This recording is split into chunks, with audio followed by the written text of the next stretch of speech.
we aren't born with a money manual. We get money before we probably ever read anything. And unfortunately, a lot of what we read around money, and look, I've been part of this problem, I'm confessing here, is that a lot of times the people that are teaching us have an agenda of how they make a living. And so it's really hard to give quality advice if it's coming from Wall Street that just wants your money, and that might not be the right thing for you. Money can be complicated. Let a nerd help you. We're here to demystify the complex nature of money by getting you answers from financial nerds and whiz kids. Welcome to Ask the Money Nerds, a weekly segment of the Wealth Labs podcast where we answer your most pressing money questions. How in the world can you find money that's rightfully yours and keep it? Or do people lose and leak money unintentionally? Would you rather keep your coffee habit and instead lose budgeting and no longer have to coupon clip and get ahead without giving up quality of life?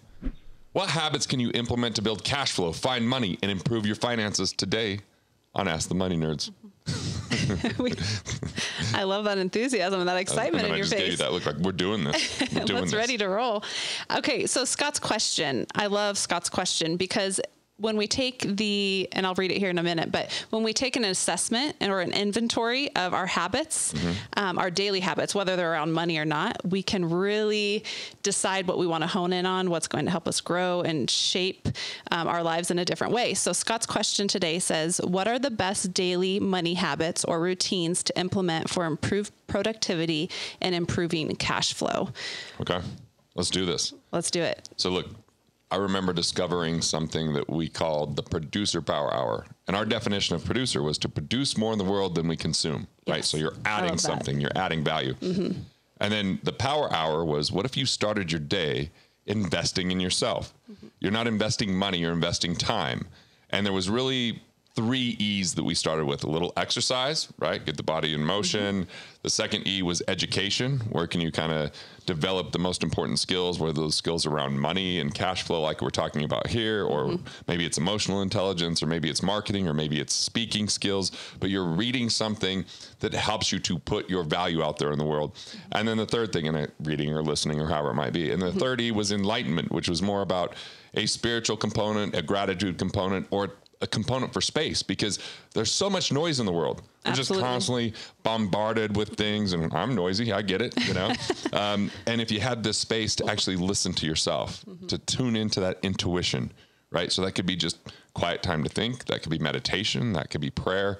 But starting your day this way was like putting on an armor of abundance so that you could show up the best version of who you are. And even though you take an hour, and I don't care if it's an hour, it could be 10 minutes, progress over perfection. Start somewhere. Right. Then the rest of the day is transformed where you're bringing a better energy to it, where you're living your life with more intention, where you're developing the most important part of who you are. Right. And I think purpose, there's a lot of activities around finding it. But I think that starting your day this way is one of the best ways to discover that purpose, because I can't look at someone and tell them what their purpose is. Right. But I think that there's flashes in our life, right? Just moments. And if we're too busy doing and not getting any time to understand our being, then we miss out on what's available to us. Yeah, the power hour is a recognition that who I am is valuable in itself, and that I can, when I invest in myself and I choose myself before I start my day, before I invest in anybody else's vision or mission or anything like that, that I am saying everything that I am and what I come to the table with is important. Right. So let's put this in terms of money. So if you're doing a daily power hour, whether that's 5 days a week or 7 days a week, you just start your day that way. You can say maybe Monday that when you're doing the education side, you can implement something I call mindful cash management. So mindful cash management begins with the 4 types of expenses. So there's 4 types. The first one is destructive. So anything that leads towards debt, anything that's leading towards addiction, any of the things that you don't have control over or you're borrowing to consume, we want to eliminate those types of expenses. So if you look and you go, I've been paying for this thing for months and I've never used it, and it's something like Microsoft Word, I try to put that on my iPad, but it doesn't work without the internet because they want me to pay monthly. So I'm like, cool, I'll just use my computer instead of my iPad. Really small expense, $6 a month, but that would be an example. Slightly destructive. And so many companies are moving to the subscription model, which is great and convenient in some ways, but sometimes we forget that we've actually subscribed to a service. And we're not getting value from it. And we're not getting value from it. So just taking an assessment of where am I investing money on an ongoing basis that's not necessary? So that's a small way to improve cash flow. The second is our lifestyle expenses. And this is where having that weekly check-in just to say, hey, Where's my money going, right? What am I paying for? And is it giving me utility? Do I enjoy it? Like there's certain things that are almost like a must to live, but there's other lifestyle expenses that are kind of our choice. It's luxuries that we enjoy. It's, the things that we spend our money on that we go, hey, that has plenty of utility. We're just making sure that weekly you're not spending more than what comes in. Then the third type of expense is a protective expense. It's anything from building up your liquidity and savings to having insurances that transfer risk to, if you're a business owner, setting up the right corporations, or education is a huge part of your protective expenses, because the more knowledgeable you are, the better you can be at managing and mitigating risk, right? Simply, the protective expenses are usually something that's a bit negligent for people because nobody wakes up in the morning excited to address these things. The fourth one is a productive expense. Where can you add $1 in your life and have more than $1 come out the other side? Maybe it's investing in your skills and abilities. Maybe it's investing in marketing. Maybe it's investing in, just simple knowledge that you go, okay, I now know better what to do to monetize who I am and what I'm about and reach more people or more deeply impact the people that I'm reaching. Yeah. But by differentiating the four expenses, this isn't about budgeting. It's about mindfulness, right? So if you can pay yourself first, so it's just an automation. Every time you make a deposit in the bank, there's a separate account that has an automatic percentage go. You don't even have to think about it. It just sweeps over there. You're like, cool. Now everything else that's left over is mine to spend how I want. And so this is how we start to manage cash flow. And then you're just looking at, can I eliminate any destructive expenses? Are there any lifestyle expenses that need to be managed and maybe I can wait on because they're not that important and they're taking away from where I want to go? Protective expenses, I need to address that so that my money's not just wiped out with one financial surprise. And then productive expenses, where can you really increase those, right? So this is an important part of cash flow. Now, in all these types of expenses, I think it's important to really look at where can you find money that's rightfully yours, right? And that's the 4 I's. Yep. The IRS. Are you tipping the government? Let's stop doing that. Absolutely. Interest. Are you overpaying on your interest because you haven't refinanced or restructured your loans or renegotiated your interest rates? Investments. Are there any underperforming investments that could cash out and pay off loans? Are there any investments that have hidden fees or commissions? And if you can get a little bit of financial detective work to figure that out, you can keep more of your money. And is there a way to protect the downside? And the 4th I is insurance. Are there duplicate coverages? Are there improper structure? Can you raise deductibles so that you just cover the basic things on your own and then have the insurance kick in for the more catastrophic type of events? So this is part of, your power hour is on Mondays. You just look and say, okay, where am I at paying myself first? With the money that's left over, I didn't go out of bounds. I didn't spend more than what was left over, right? Because I just got too excited and bought something. But if we borrow to consume, that leads to debt. That harms cash flow. So part of the money habits could be you could pick a day where you're like, that's my money day for education. So mindful cash management on that day, and you listen to one of these YouTube videos, or you pick up one of my books, or something like that, and you're just increasing your education because we aren't born with a money manual. We get money before we probably ever read anything. And unfortunately, a lot of what we read around money, and look, I've been part of this problem, I'm confessing here, is that a lot of times the people that are teaching us have an agenda of how they make a living. And so it's really hard to give quality advice if it's coming from Wall Street that just wants your money. And that might not be the right thing for you, because maybe it's time for you to start a business. Maybe it's time for you to invest in your skill set. And investing into a retirement plan might be problematic because it doesn't help you build cash flow today. It doesn't help you understand how to make more money, or you haven't had financial education on how to keep more of the money that you make. And I think people skip those steps far too often. How do you make more money? Number one. How do you keep more of the money that you make without cutting back? And they go right to, how do I make money on my money? Yeah. And it becomes speculative. Well, I should do gold. I should do cryptocurrency. I should do real estate. I should do mutual funds. I should do a stock. And the thing is, before you've really invested in your investor DNA and discovered what type of investor are you? What are good investments for you? What can you do to create economic independence? This is such a huge factor, economic independence. Let's see if you can define it for us. Economic independence is when you have more money coming in than expenses, right? But that money's coming in on a regular basis from assets, or from businesses that don't require your every single day involvement.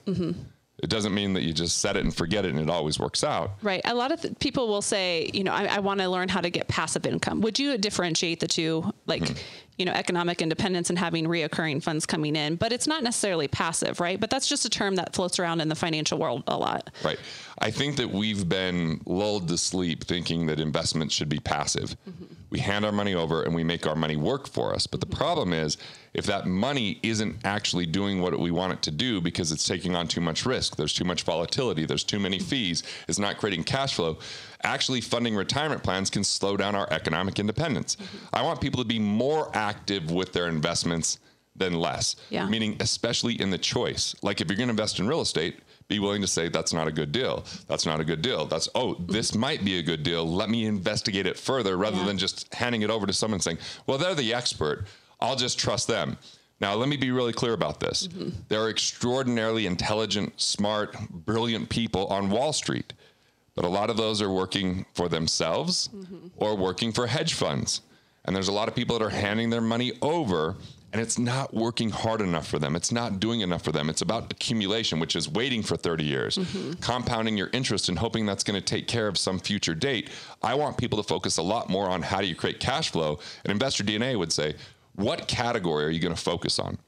For some people, they're brilliant real estate investors. That's a good category for them. For others, it's a horrible idea. It's a train wreck. They're going to end up over leveraging and have negative cash flow and say yes to deals that weren't the right deals because they were just thinking that was going to be a good thing, or people that get really hyped up because cryptos sound so good and Bitcoin, and they get in at the wrong times and they didn't really know what they were doing. We've got to get more educated. And I think we've kind of weakened society by saying, you can never figure this out. Just trust the experts. Well, a lot of experts are salespeople, not experts. Yeah.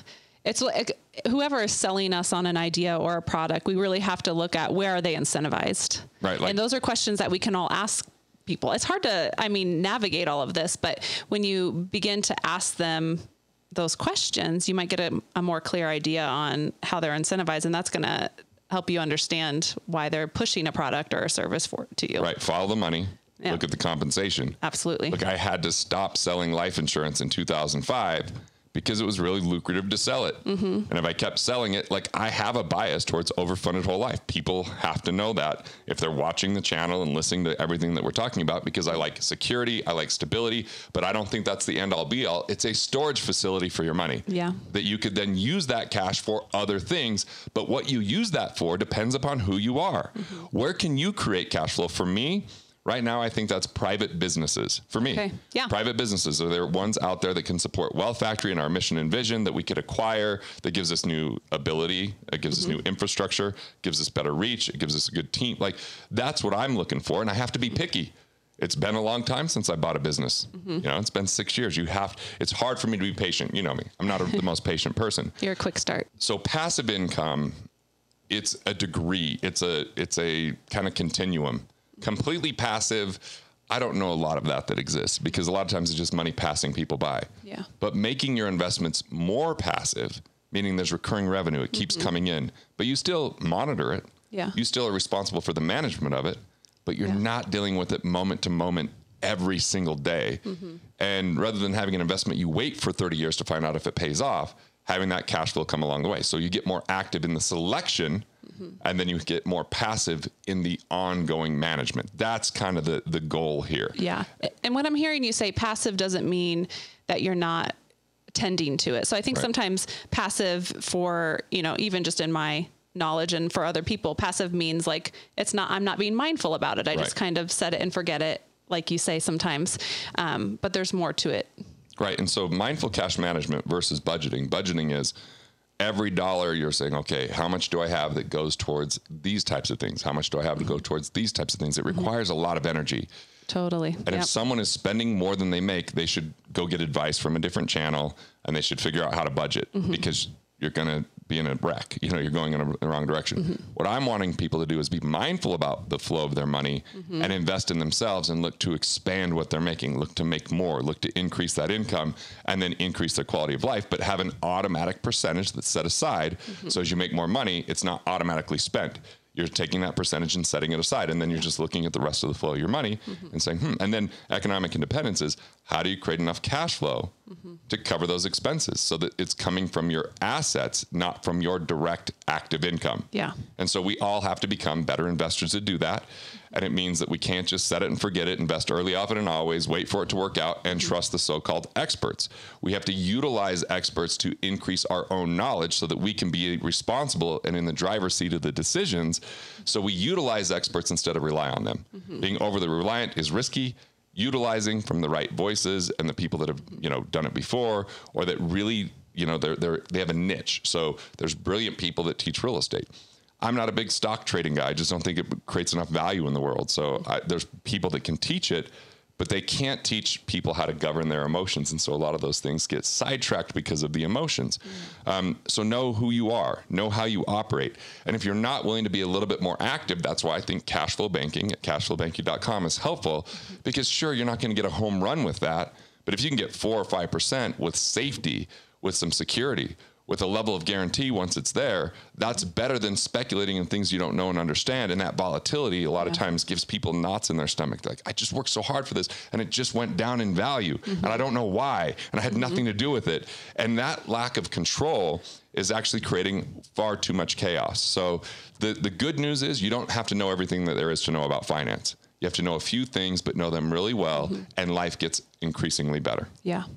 One of the things, going back to productive expenses, when you take $1 and you invest it into yourself, whether that's a course that you're taking, a book that you're reading, being coached by someone, sometimes it's obvious that when I put $1 into this, I'm getting more than $1 back. But sometimes I think productive expenses, it feels a bit ambiguous. Like, am I really learning from this course and applying it in a way that gets me more than $1 back? Do you have any thoughts on, how to start filtering through some of these expenses that we may originally perceive as productive, and then over time they are no longer serve you, or they take too long to pay off? I think there's a lot of false starts out there. People go, okay, I'm going to invest in this course, I'm going to do the work, and then they find they didn't really enjoy the work, and they find that they had other things that grab their interest. So I think the most important thing that we can all do is define the win up front. Yeah. What's our win? How's this going to work? And my good friend Rich Christensen said, and then you create your safeguards. You create your guardrails is what he calls them. He's like, you're going to zigzag towards that goal, but you want to have guardrails so you don't get too far off course and end up crashing. Yeah. So I would call that course corrections along the way rather than a forced correction because you didn't pay attention. And so I just look at, for me, it's really around intellectual property is my number one investment. Looking to potentially acquire businesses would be a number 2 investment, but real estate's no longer part of my portfolio, but I think there's good people that can do that. It's just not where I want to put it. It was a distraction for me. I don't invest in the stock market. I've had no money in the stock market for a very long period of time. I haven't had to deal with that volatility. I haven't had to deal with, those major losses. It's just not my investor DNA. It might be for a few people, but far too many people are doing it without the knowledge. Yeah. There's plenty of opportunity out there. It's just that most people don't have cash on hand when the opportunities come, because rookie investors always stay invested. Pros sit in cash and then they capitalize when the time is right. The time is going to be right. There's so much opportunity coming everyone's way because it's a chaotic economic time. Yeah. And that chaos provides that opportunity for those that are prepared. So get access to cash. Focus on your cash flow and your cash management. Take all your assets that aren't producing cash flow and start looking at ways you can deploy it to create cash flow. And unfortunately, most people just want a really easy answer. I hand my money over and everything works out. But that hasn't worked out for far too many people. 95% of people are not economically independent at age 65. They still had a retirement plan, but the retirement plan didn't get them where they thought they wanted to go. And with every year that it's not there, there's a year that they lost time value of money. There's less time to make it work out. Yeah. And unfortunately, what's really the travesty is they sacrificed to get there. Oh, yeah. They missed out on experiences. They worked extra time. They're doing everything they could to help themselves and their family out, but they're stuck in the wrong game. The wrong game of deferral, of delay, of sacrifice, of scrimping, of budgeting, and of saving. And we lose who they are through value creation. The number one thing you can do is learn how to create more value and add more value to the world. That's what's going to bring about more cash flow. And then you just got to make sure you learn how to create that cash flow, how to make that money. Some people give their talents away for far too long for free. And there's the book Give and Take by Adam Grant that says those people that give too much without getting anything in return end up at the bottom. You got to be the givers that also make sure that you're getting paid for what you're giving. And if you can really discover that, I think that there's an extraordinary world out there, and we've got plenty of problems, Stova. Plenty of problems. And the bigger the problem that gets solved, the bigger the payoff. So where can you be part of being a problem solver rather than just pointing out problems? Where can you be part of the solution rather than just complaining? and where can you develop who you are, knowing that it's going to feel scary at times, but mistakes are part of the process. Try to make smaller mistakes rather than wait. And then the big mistake is that you never got started, that you never defined your win. You never knew what success meant to you, and you let society define it for you. So there's a lot to this. There'll be plenty more videos to talk about it. But, I think the important thing here is you create your morning ritual, right? You build out mindful cash management, knowing where there's a flow to your money. You know your different types of expenses. You know how to eliminate the destructive ones. You know how to increase the productive ones. And ultimately, you look for money that's missing from your life because you're paying too much to the government or too much to a financial institution. And you really start looking at the rules of the game. And those rules are cash flow. They're discovering your investor DNA. They're looking for ways that you can create recurring revenue, and that you're watching a video like this, which means that you're interested. Make sure you become committed to one thing that will add more cash to your life today. If you do that, that's momentum. Then take that momentum, invest it back into yourself, add more value, and the world starts to become a much better place. Yes, I'm with you on that. Want to master your money? Want to figure out the things that you could do to improve your finances? Click here and check out more videos like this on Money Matters.